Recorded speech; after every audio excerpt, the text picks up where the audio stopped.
You too can feel a party.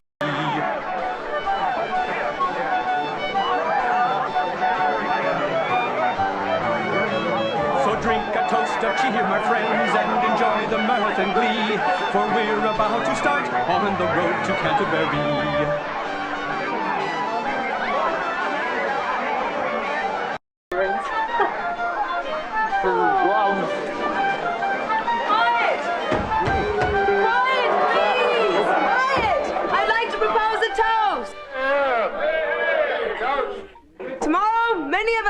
To Canterbury. May Godspeed and the blessed martyr reward us.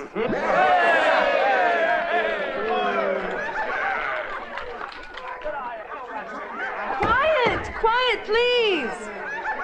Now, as this journey is quite long, and there's no sense or fun in traveling in silence, as dumb as stones, we must certainly mean to entertain ourselves by way of conversation. I wish to propose a game that should give us a great deal more amusement than just idle prattle. What say ye? Now, before we set out, each person shall give me 20 pence, and I shall place it here in my purse. Then, when we start to Canterbury, everyone will tell one story, as thrilling and as enticing as they possibly can. When we arrive at my inn in Canterbury, he who has told his story best will receive the entire contents of the purse. And I shall act as judge for all our merry storytelling. Now, either all traveling to Canterbury participate or none. What say ye? Good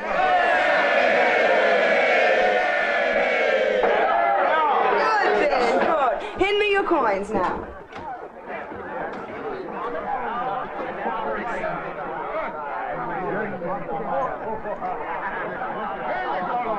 I'll be most happy to play your game, my lovely hostess.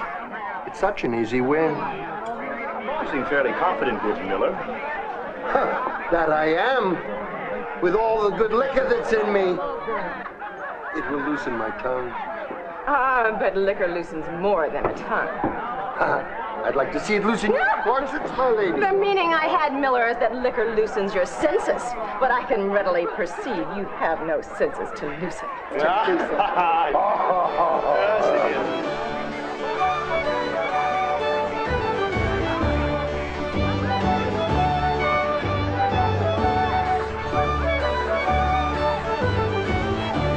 Come one, come all, and hear of the Canterbury tales, the woes, the passions, and love at last in full detail.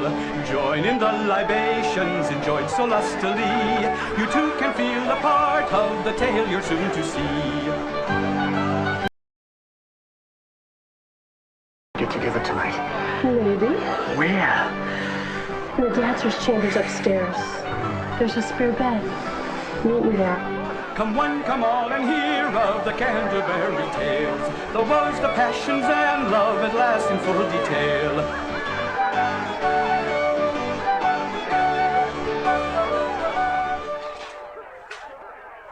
Are you alone?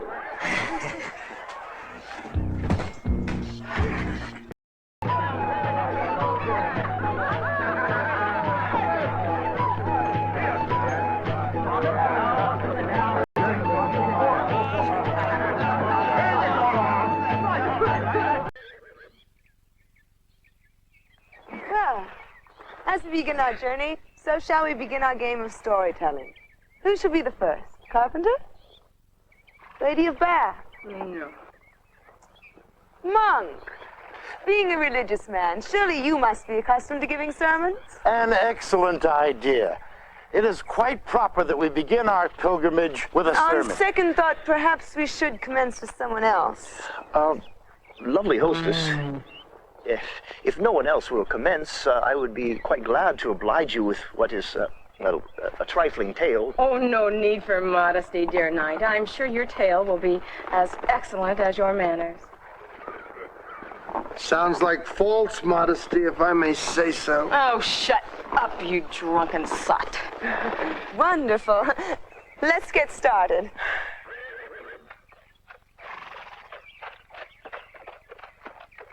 My tale is a true story and very dear to my heart. I wasn't always a wealthy knight. When my father died, he left vast sums of money to my mother and my 2 older brothers. But while I was away at school, my brothers squandered the money and their debts forced them to leave the country.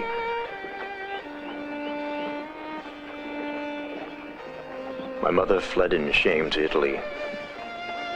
When news arrived of her terrible plight, I vowed to return her one day to her homeland. I set off immediately to obtain that goal. On my way to Italy, I happened across a monk escorting a young abbot to see the Pope. Good day to you. Good day, fair knight. I hope you've had a fine voyage. An excellent voyage, my son. You picked a fine time of year for a trip. Yes, who is the lad? Oh, a fine young gentleman. Actually, he's a relative of mine. He's just been named the abbot to one of the largest and richest abbeys in all of England. He's so young that we will ask the Pope to intervene for his appointment.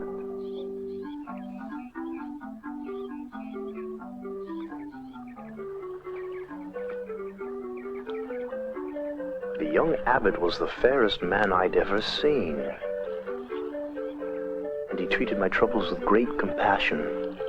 He said he would do his best to help me, so I offered my military services to him.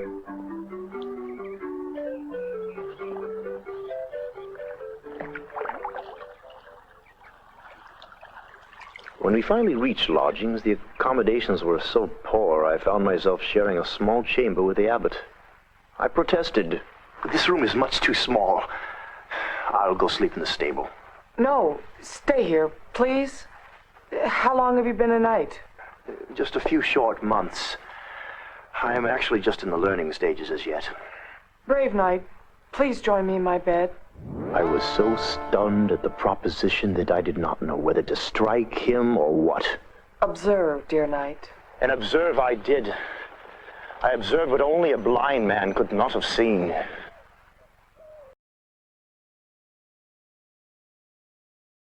Not any great deeds of valor or warring that made me a celebrated knight. 'Tis a fine tale. Although, I'm at a loss to explain the moral of that tale. A tale without morals. Getting some tail is often moral enough. Stop that blubbering Miller. Still, it is not a full story. You never told us about your mother. That, I think, is quite obvious even to a fool. And we certainly have enough of those around here. Well, we're off to a fine start. That was quite well told. Thank you, kind hostess. Since the carpenter had a wry word, we'll let him tell his tale next. I know one that can top that. Yes, I'm sure you do, but you'll be so kind as to not tell it quite yet. I will tell my tale. You're too drunk to talk. You need a better man to tell his tale now. Pipe down until you've regained your senses. I will not be cheated out of my turn. You won't be. Now shut up until you've recovered your wits. Carpenter, your tale is next. I will only be too happy to tell it. There was a miller in the town of Oxford. An evil man. There's no need to get nasty just because I'm a little bit drunk and unruly. Pipe down, Miller. Carpenter, continue your tale while we continue our journey.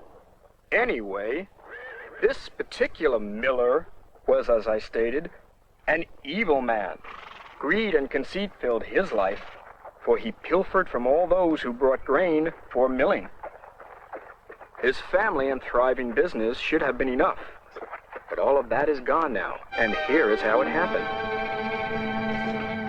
The miller ground the grain for nearby Cambridge College, and he cheated them royally. The proctor of the college had taken ill, causing an increase in his plundering. Then, one day, events suddenly took a turn for the better.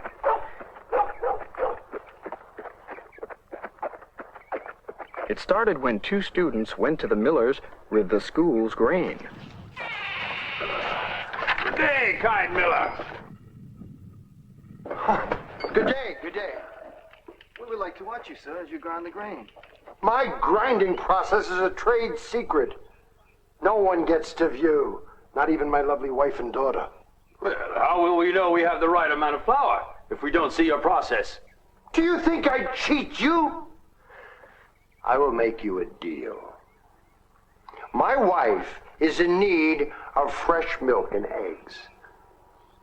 If you will gather the eggs and milk the cows, I will grind your grain for free. The miller's wife had seen her husband take advantage of those students' innocence and good manners. It's a deal. So she decided to put a stop to his evil dealings. Oh, that man of mine was lost all restraint. What do you mean, Mother? Those boys are far too nice to be cheated by that bastard. It's high time we decided to put a stop to that. I have devised a plan. You must estimate the student's flour while I keep your father busy. And then later on tonight, you'll weigh the same amount and return it to the student's bags. Oh, but how are you going to keep him busy? A woman has her ways. Watch, and you will learn something new today.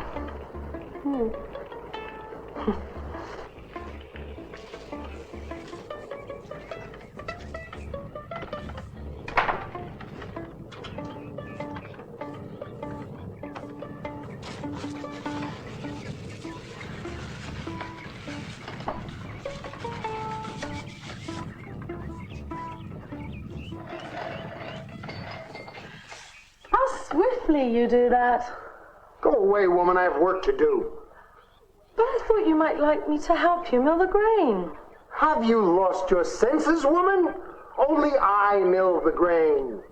And alone. Now get back to your chores and let me get back to mine. Oh, who's that coming up over the knoll? What? Up over the hill. A lone rider with 2 heavy bags. Let me see. Has your eyesight gone as sour as your mind, woman? There's no one there. Over there, to the south. A tiny speck on the horizon. There's no one there, woman. Oh, you're right. Well, there was someone there a moment ago. It's very curious, I think. Who would come all this way just to return when he's at his journey's end? Maybe he's just resting just over the hill. I think you've taken leave of your senses. Now get out of here and let me get back to my work and you get back to yours.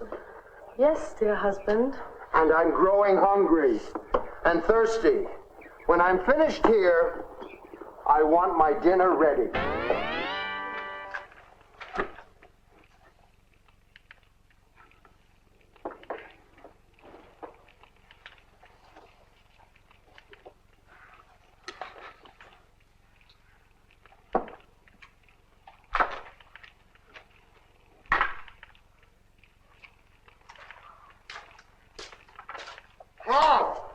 Well, have you finished your chores? I have. There's the flour. This is all? There should be much more than that.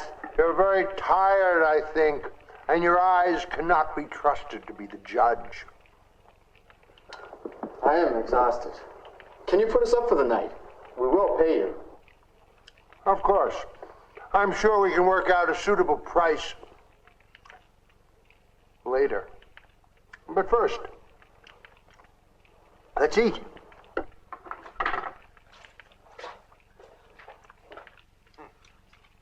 Now eat, young men.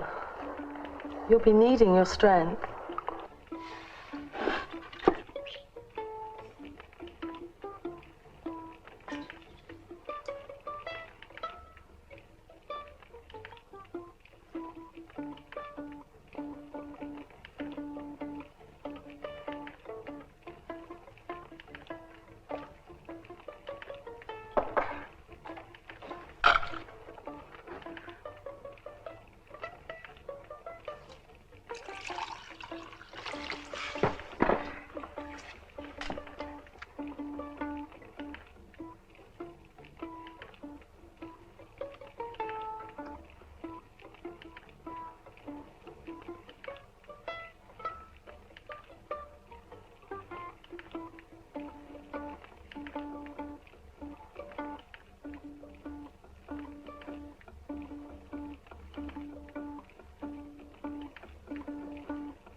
When the meal was finished, the miller's daughter showed the students their bed. Oh, excuse me.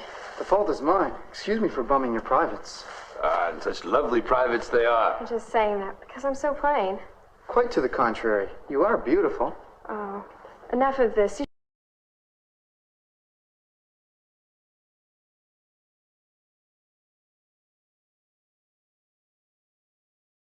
Drunken Stuber climbed into his own bed with his bounteous wife.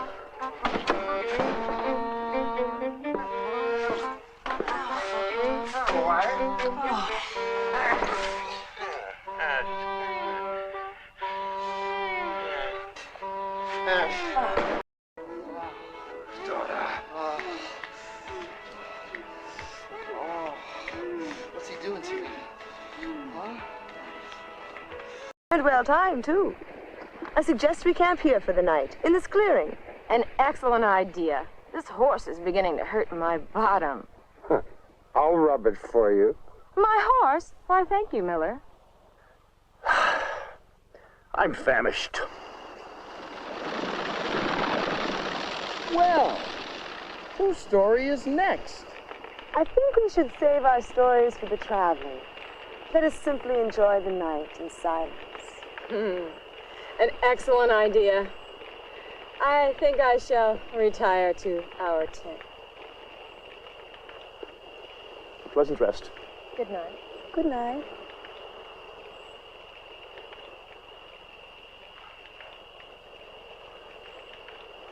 Well, I believe I too shall retire.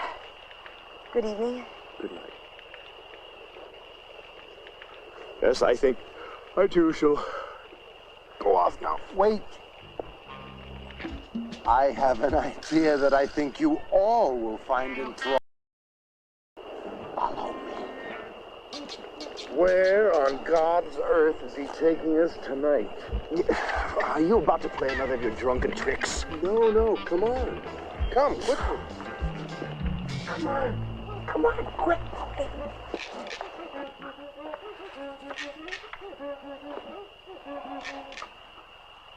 Fairy tales, the woes, the passions, and love at last in full detail. Join in the libations enjoyed so lustily. You too can feel a part of the tale you're soon to see.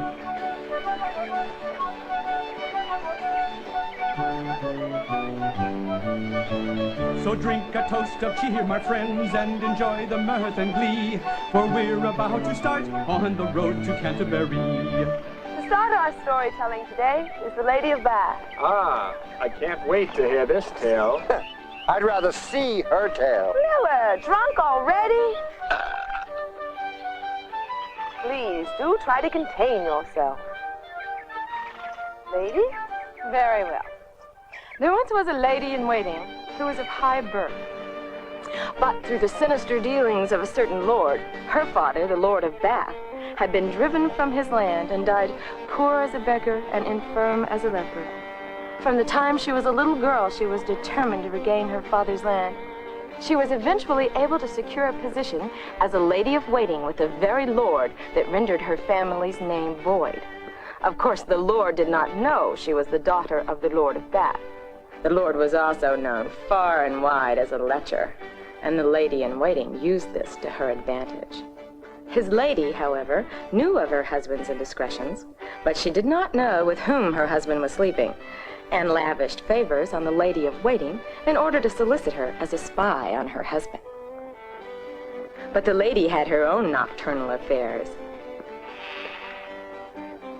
Well, all proceeded according to her plan, but the lady of waiting needed a stroke of opportunity and luck to bring her plan to full blossom. And that came by way of a surprise visit from the Queen. The lady of waiting was to announce any imminent danger by knocking rapidly 3 times on the door. The king approached.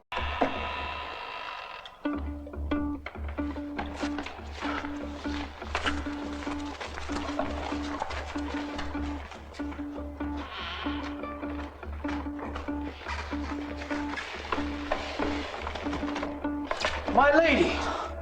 And with the stable boy, how could you? My lord, lord with the queen. It'll be your head this time, you wretched sot.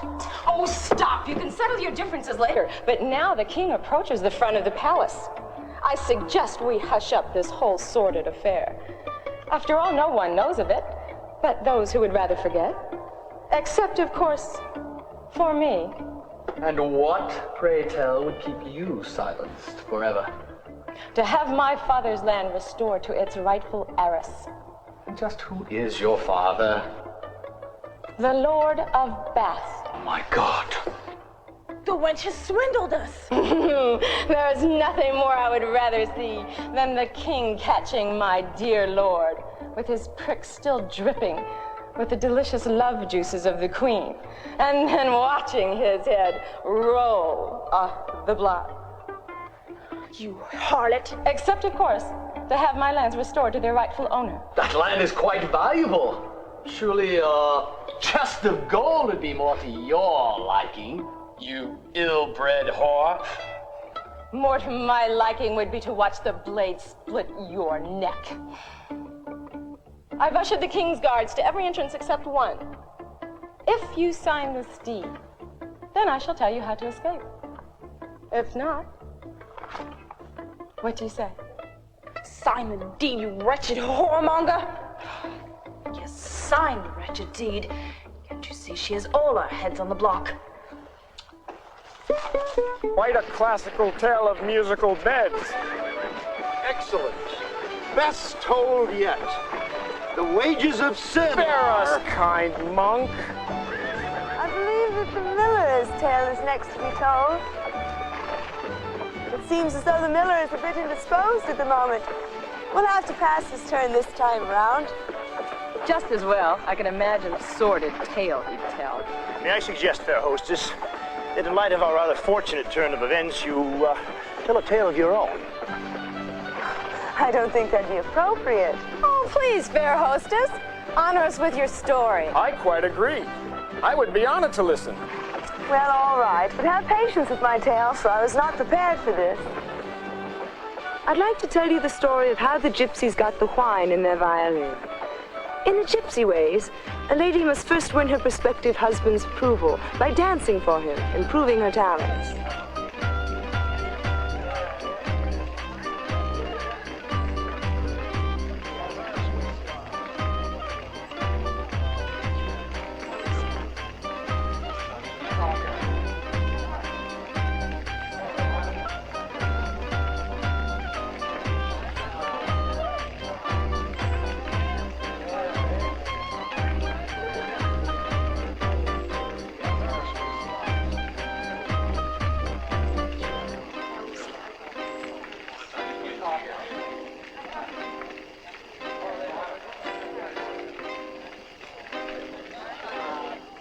What is the matter, my child? I'm in love with two men, Shitar and Vitar. I cannot choose between them. I must have them both for my husband. I read the tarot cards, and they promised the three of us would spend eternity together. But I danced and danced for them all evening, and still there's no response. Isn't it meant to be? Perhaps, but not until after a little heartbreak. What you need to do is go to the big beech tree at the edge of camp at midnight and stamp 3 times. Then spit over your left shoulder, and the great horned one will reveal himself to you. I'll do whatever it takes to win their affections. Thank you, Babushka.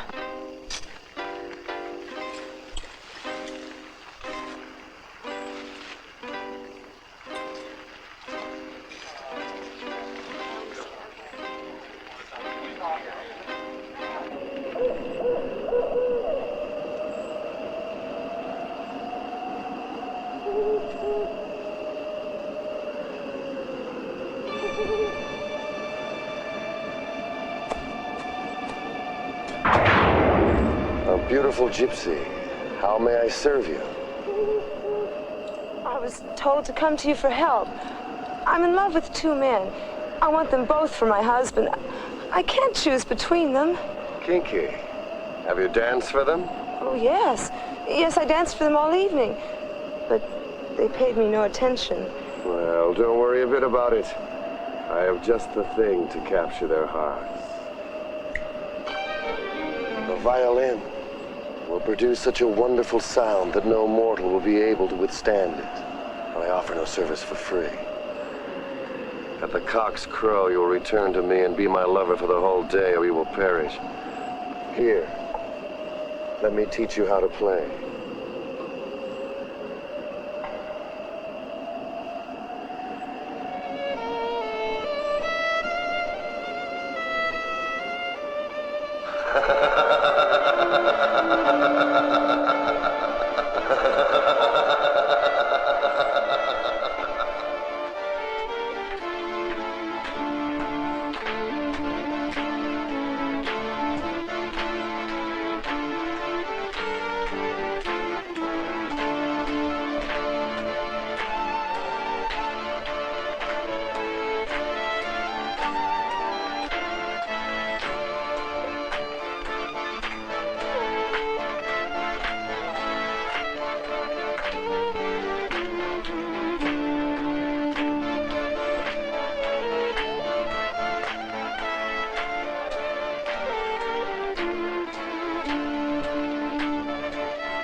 Hey!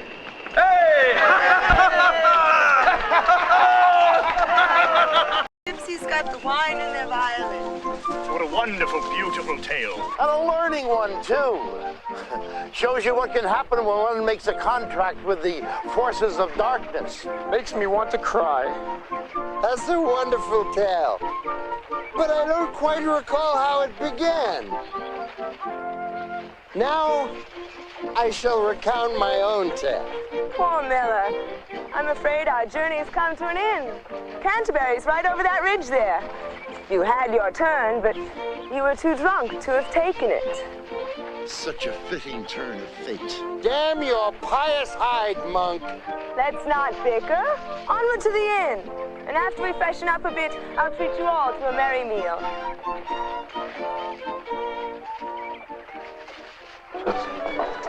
Ladies have more than enough. Here, this is where it's needed best.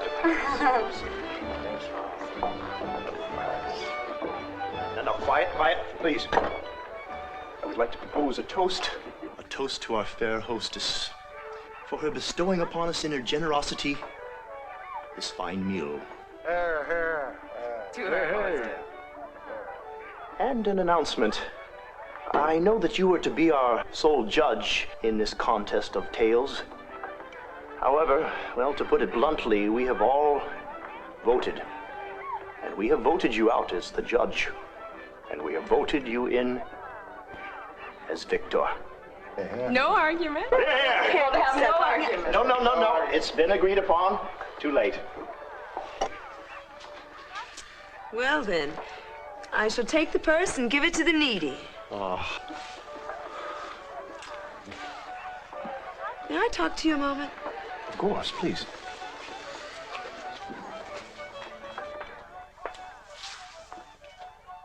Why did you do that?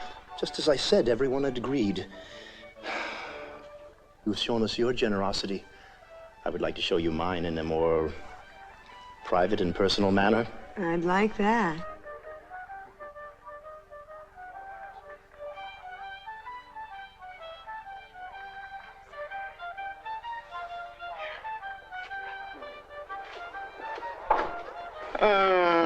I've been dying to get into a nice, comfortable bed in this inn, but I detest sleeping in comfort alone.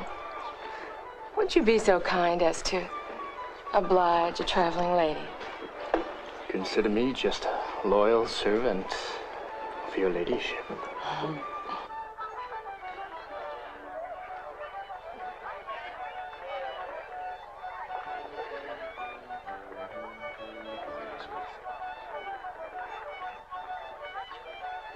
Well, Monk, it looks like we're the only one from our pilgrimage that hasn't gone to bed. And we had a long trip from Canterbury, and we heard many bawdy tales to fill our dreams. So now I think I must go to bed. Well, here's to the end, my son. I'll drink to it. I shall read the scriptures before retiring. That's a wonderful idea.